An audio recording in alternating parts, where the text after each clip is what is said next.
now. Go ahead, run the tape. The Kings Rewind. What actually happened last night?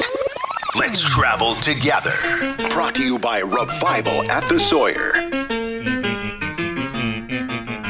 Jason. That's right. Let's tell you about our sponsor first, Revival at Sawyer. Show your Sactown Sports 1140 app at Revival. You can buy one beverage, get another 50% off your next beverage. That's good for the entire month of November.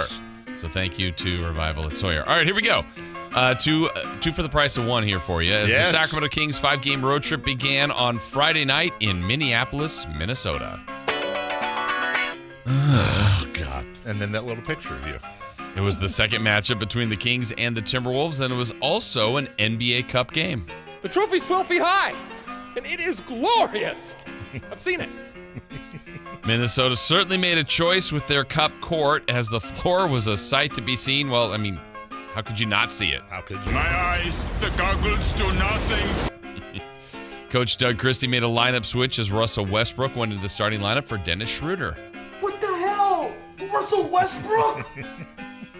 The Timberwolves had a 16-2 run in the first quarter, but by the end of the first, the Kings were within striking distance as they trailed by just 5. We're not that bad. Hey, Hobo Johnson. Also in the second quarter, Russell Westbrook hit an NBA milestone as he delivered his 10,000th career assist. And one hell of a model America. He is. The halftime score was 61-61, with the Kings looking much better than they had in their previous few games. Oh, I'm so happy I can't even feel my arms. In the third quarter, the T-Wolves' key defender, Jaden McDaniels, slipped and was down. He signaled to the sideline that he was done. He even took his jersey off and left it at center court.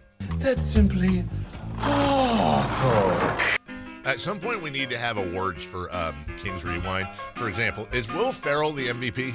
He's up there. I think he is, Will right? Forte, too. Oh, Will Forte really is. Back to you. After 3 quarters, the Kings were down just 1 as Domantas Sabonis was going off to the tune of a season-high 31 points. Sabonis. I missed that. Well, the beginning of the fourth saw the Kings in a 94-94 tie. And, oh, by the way, McDaniels was back in for Minnesota. Oh, Yeah. From that point on, the Kings fell off the proverbial cliff. that's when I blow it.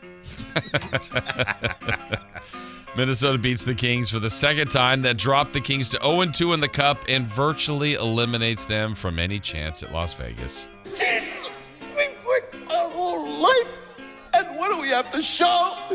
Nothing. That is 5 consecutive losses, and now they head to San Antonio to meet old friends De'Aaron Fox and Harrison Barnes. I know, Dad. I know. Well, before Sunday's game even played, the Kings got a pep talk and words of encouragement from NBA legend and Spurs legend George the Iceman Gervin. He's a legendary scorer, an iconic Spur, and the one thing he could do is finger roll. Finger roll. Cool. The Kings' game plan with San Antonio was centered all around slowing down Victor Wembanyama. Incredible. But early in the day, word was out that Victor was out, and what an opportunity now for Sacramento. Je le mets soit mon le casa, von le casa le chou. Elle est dérangée avec nous. Ouais. So without Wemby, the Spurs counted on their veterans, and ironically, they were former Kings and Harrison Barnes and De'Aaron Fox. Yeah.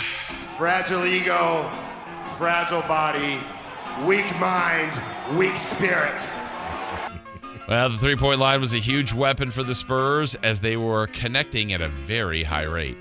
Oh, good for you. And the Kings were staying somewhat close, but it felt like they were running uphill all game long.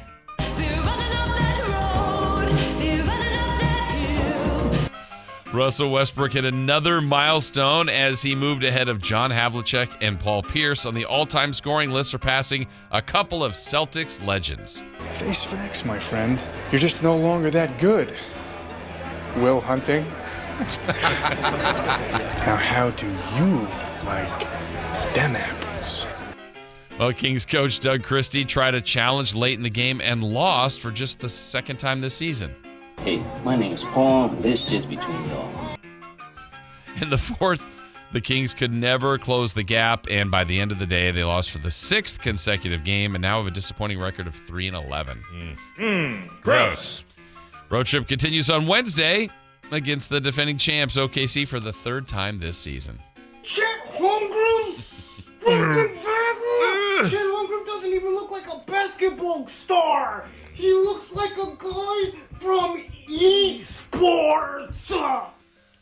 And now you know how the weekend went for the Sacramento Kings. All right. Well, that's one. Here's what we'll do. We'll take a quick break now, and then we'll lead off the next segment, 8 o'clock, with part 2. Kings and... Wait. You're looking at me funny. I just realized something. Hold on. You combined both. Yeah, I Jason, sometimes my brain is just ChatGPT. Is Dave okay? It's just a bad place. And the fact of the matter is that I can look at you, and without you even saying anything, I know exactly what happened. What happened? I'm wearing a quarter zip. Not feeling it. Okay. We'll take a break. Instead of that, when we come back, we'll get post-game reaction. Okay. We got Doug Christie. We got Kings. We got you at 1-800-920-1140. And I'll go dunk my head in the toilet. So when we come back, all of that next. The Sactown Sports 1140 newsletter right